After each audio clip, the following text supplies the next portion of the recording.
Nos vamos a ir hasta el siglo XIX. Mary Shelley, que nació en Londres en el año 1797 y murió también en Londres en 1851.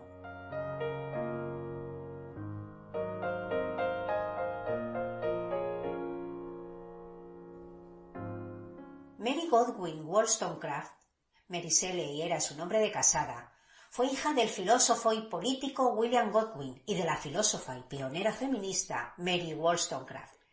Se crió en un ambiente profundamente literario y bohemio. Su madre murió al dar a luz, pero su defensa de los derechos de las mujeres y de la libertad fueron el espejo donde siempre se miró la joven, que a menudo acudía a escribir a la tumba de su madre. Con 16 años abandonó su hogar y su país fugándose con el poeta casado Percy Shelley. Esta es una historia también digna de ser contada, pero en otra ocasión. Fue una prolífica editora, ensayista, articulista y dramaturga.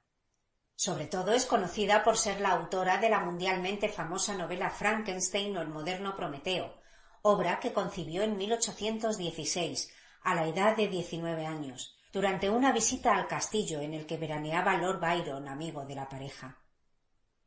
Curiosamente, durante su vida fue tomada en serio como escritora, llegando a tener la posibilidad de mantener a su familia con sus escritos. Sin embargo, tras su muerte pasó a ser más recordada por ser la esposa de Shelley y por la novela mencionada. Por fortuna, en los últimos tiempos se ha estudiado con interés tanto su vida como su obra, lo que permite que podamos adentrarnos en un personaje que merece la pena conocer. No es mi intención extenderme en detalles, si bien resulta difícil elegir qué aspectos de su vida podría reseñar. Me quedaré con dos. Por un lado, durante toda su vida llevó a cabo una activa implicación política, muy influenciada por su madre, a la que no conoció, pero de la que pudo conocer su obra de reivindicación de los derechos de las mujeres. El recuerdo de mi madre es el orgullo de mi vida, repetiría en numerosas ocasiones. Por otro lado, los historiadores la han redescubierto como una de las principales figuras del romanticismo. Su obra está cuajada de erudición, de temas de interés en aquellos tiempos convulsos del siglo XIX y tan ricos literariamente. Por ejemplo, y volviendo a Frankenstein, en esta novela habla de la moral científica, de la creación y destrucción de vida y el atrevimiento de la humanidad en su relación con Dios. De ahí el subtítulo, El moderno Prometeo. El protagonista intenta rivalizar en poder con Dios, como una suerte de Prometeo moderno que arrebata el fuego sagrado de la vida a la divinidad.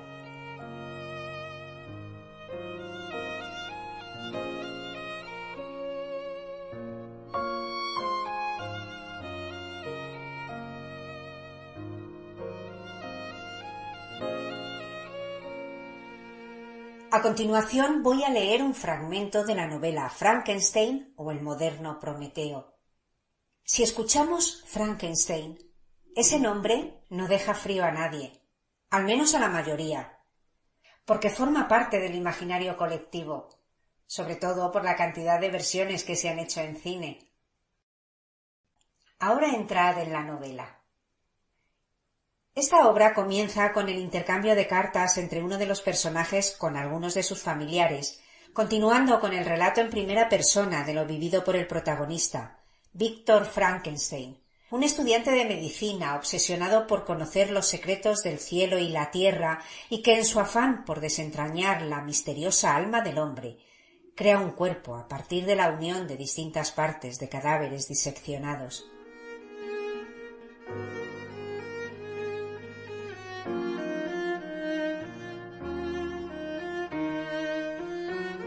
El fragmento que voy a leer se encuentra en el capítulo 4. Dice así: Uno de los fenómenos que más me atraían era el de la estructura del cuerpo humano y la de cualquier ser vivo. A menudo me preguntaba de dónde vendría el principio de la vida. Era una pregunta osada, ya que siempre se ha considerado un misterio.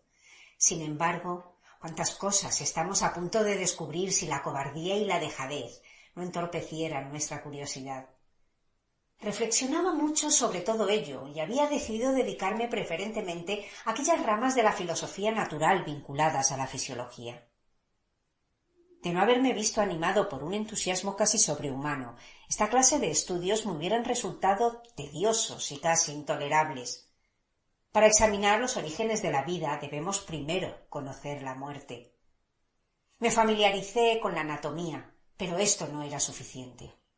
Tuve que observar la descomposición natural y la corrupción del cuerpo humano.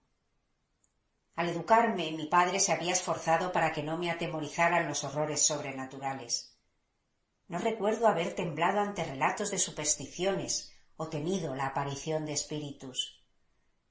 La oscuridad no me afectaba la imaginación y los cementerios no eran para mí otra cosa que el lugar donde yacían los cuerpos desprovistos de vida, que tras poseer fuerza y belleza ahora eran pasto de los gusanos. Ahora me veía obligado a investigar el curso y el proceso de esta descomposición y a pasar días y noches en osarios y panteones.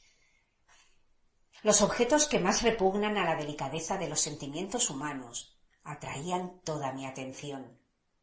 Vi cómo se marchitaba y acababa por perderse la belleza, cómo la corrupción de la muerte reemplazaba la mejilla encendida, cómo los prodigios del ojo y del cerebro eran la herencia del gusano. Me detuve a examinar y analizar todas las minucias que componen el origen, demostradas en la transformación de lo vivo en lo muerto y de lo muerto en lo vivo.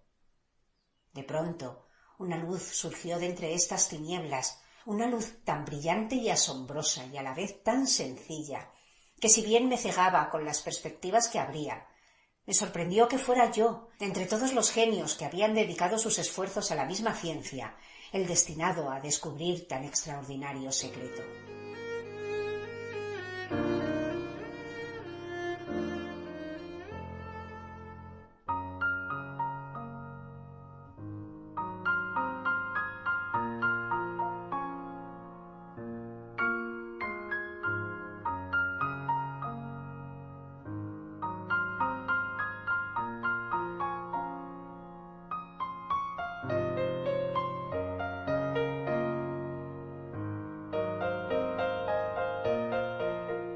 Una gran figura de las letras españolas, Emilia Pardo Bazán, que nació en La Coruña en el año 1851 y murió en Madrid en 1921. El texto está sacado del artículo Emilia Pardo Bazán, una mujer en campo abierto, de Ana María Iglesia, acerca de la biografía escrita por Isabel Bourdiel. Aparece en el Suplemento Cultural del Mundo, de fecha 22 de marzo de 2019.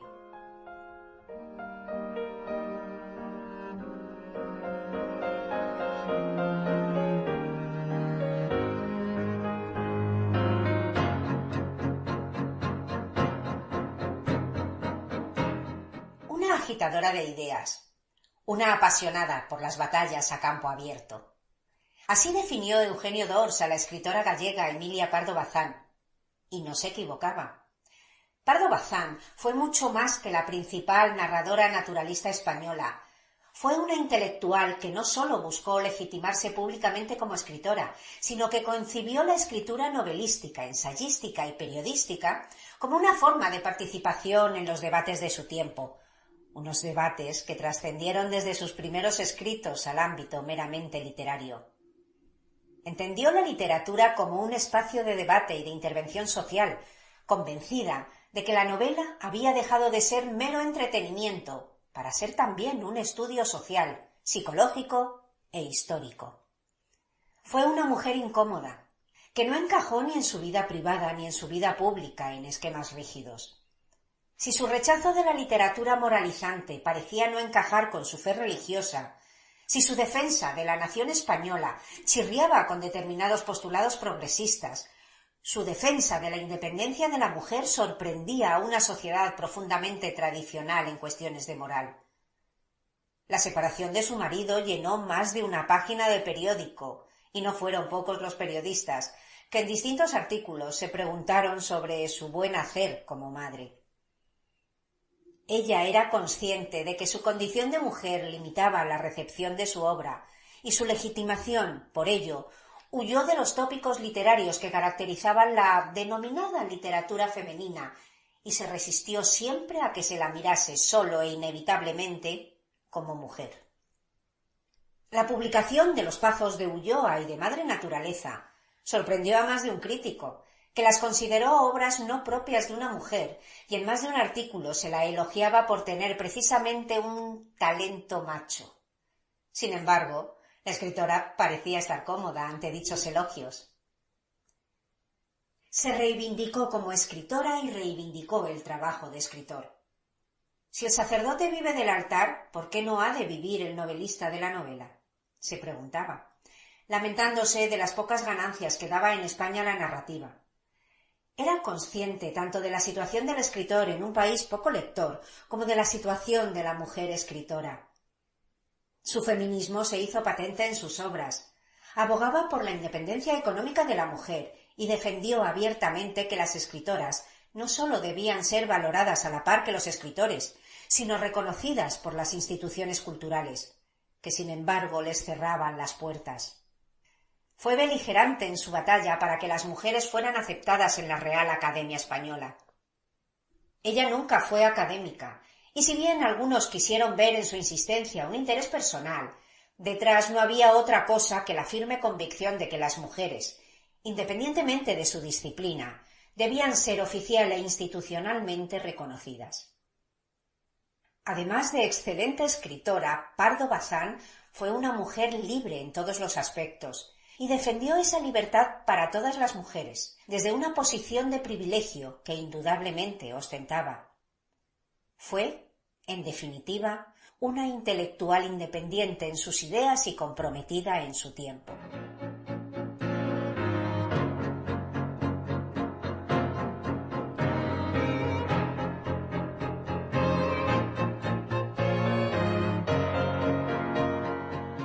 El texto elegido de la Pardo Bazán es el comienzo del cuento Un destripador de antaño. Os animo a su lectura. Comienza así. La leyenda del destripador, asesino medio sabio y medio brujo, es muy antigua en mi tierra. La oí en tiernos años, susurrada o salmodiada en terroríficas estrofas, quizá al borde de mi cuna por la vieja criada, quizá en la cocina aldeana, en la tertulia de los gañanes que la comentaban con estremecimientos de temor o risotadas oscuras. Volvió a aparecérseme como fantasmagórica creación de Hoffmann en las sombrías y retorcidas callejuelas de un pueblo que hasta hace poco permaneció teñido de colores medievales. Lo mismo que si todavía hubiese peregrinos en el mundo y resonase aún bajo las bóvedas de la catedral el himno de Ultreya. Más tarde, el clamoreo de los periódicos, el pánico vil de la ignorante multitud, hacen surgir de nuevo en mi fantasía el cuento, trágico y ridículo como Quasimodo, jorobado con todas las jorobas que afean al ciego terror y a la superstición infame. Voy a contarlo. Entrad conmigo valerosamente en la zona de sombra del alma.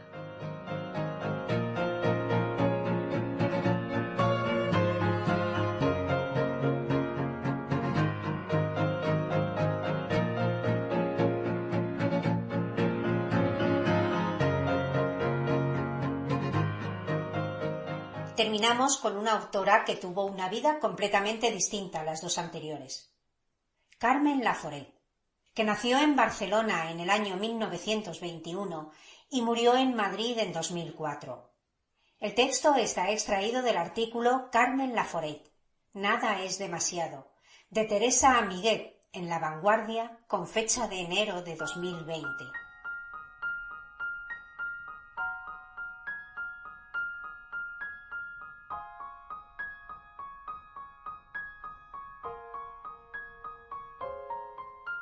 En la introducción del libro Mis páginas mejores, la escritora nos habla de sus primeros años.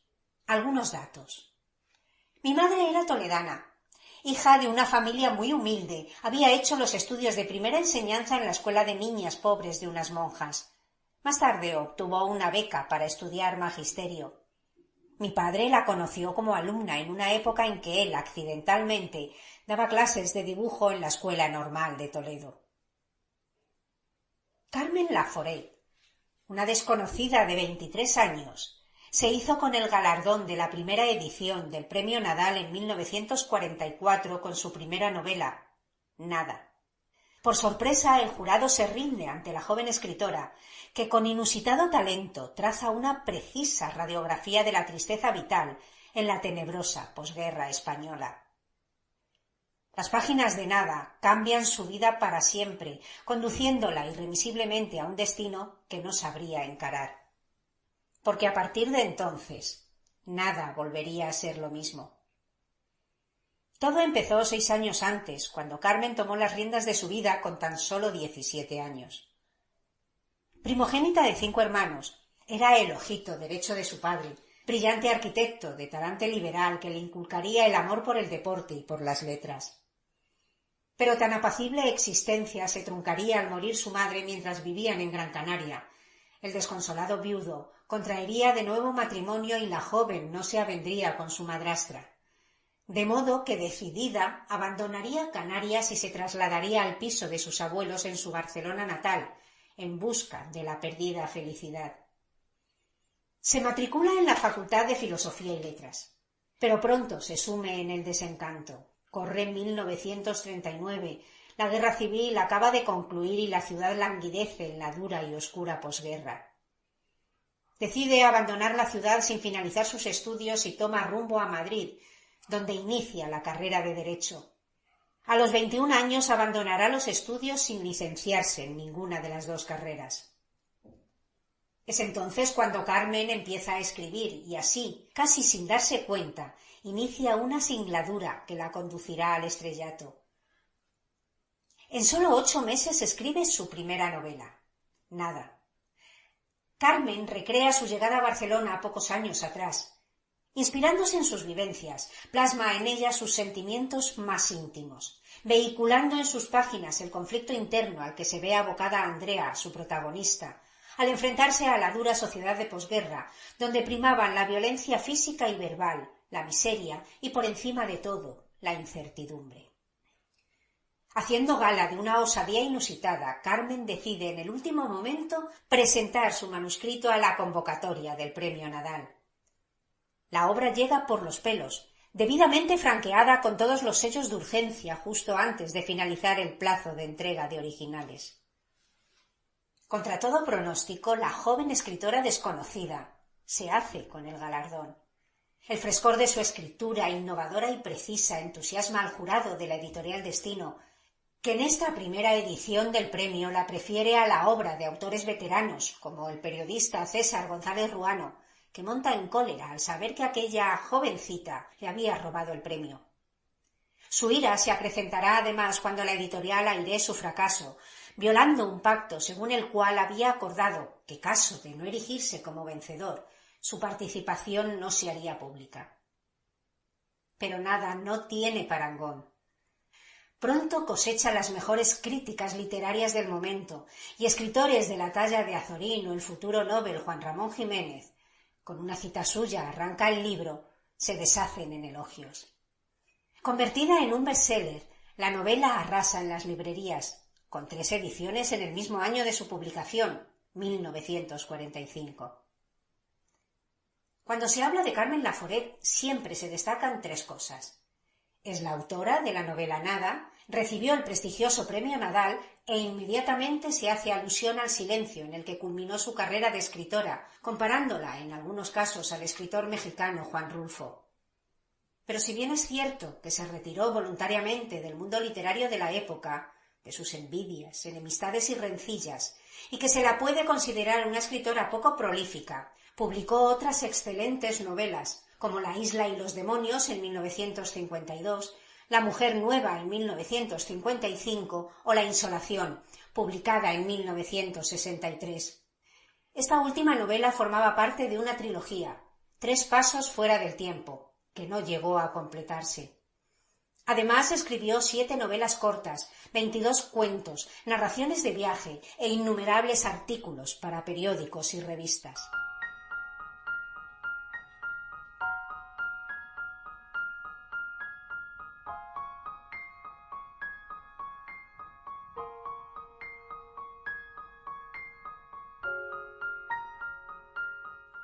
Para concluir el vídeo voy a leer el comienzo de la novela de la que hemos hablado, Nada, a la que no pudo resistirse ni el jurado de la primera edición del Nadal. Comienza así. Por dificultades en el último momento para adquirir billetes, llegué a Barcelona a medianoche, en un tren distinto del que había anunciado y no me esperaba nadie. Era la primera vez que viajaba sola, pero no estaba asustada. Por el contrario, me parecía una aventura agradable y excitante aquella profunda libertad en la noche. La sangre, después del viaje largo y cansado, me empezaba a circular en las piernas entumecidas, y con una sonrisa de asombro miraba la gran estación de Francia y los grupos que se formaban entre las personas que estaban aguardando el expreso y los que llegábamos con 3 horas de retraso. El olor especial, el gran rumor de la gente, las luces siempre tristes, tenían para mí un gran encanto, ya que envolvía todas mis impresiones en la maravilla de haber llegado por fin a una ciudad grande, adorada en mis ensueños por desconocida. Empecé a seguir, una gota entre la corriente, el rumbo de la masa humana que cargada de maletas se volcaba en la salida. Mi equipaje era un maletón muy pesado, porque estaba casi lleno de libros, y lo llevaba yo misma con toda la fuerza de mi juventud y de mi ansiosa expectación. Un aire marino, pesado y fresco, entró en mis pulmones con la primera sensación confusa de la ciudad. Una masa de casas dormidas, de establecimientos cerrados, de faroles como centinelas borrachos de soledad. Una respiración grande, dificultosa, venía con el cuchicheo de la madrugada. Muy cerca, a mi espalda, enfrente de las callejuelas misteriosas que conducen al Borne, sobre mi corazón excitado, estaba el mar. Debía parecer una figura extraña con mi aspecto risueño y mi viejo abrigo, que a impulsos de la brisa me azotaba las piernas, defendiendo mi maleta desconfiada de los obsequiosos camalics. Recuerdo que en pocos minutos me quedé sola en la gran acera, porque la gente corría a coger los escasos taxis o luchaba por arracimarse en el tranvía. Uno de esos viejos coches de caballos que han vuelto a surgir después de la guerra se detuvo delante de mí y lo tomé sin titubear, causando la envidia de un señor que se lanzaba detrás de él desesperado, agitando el sombrero.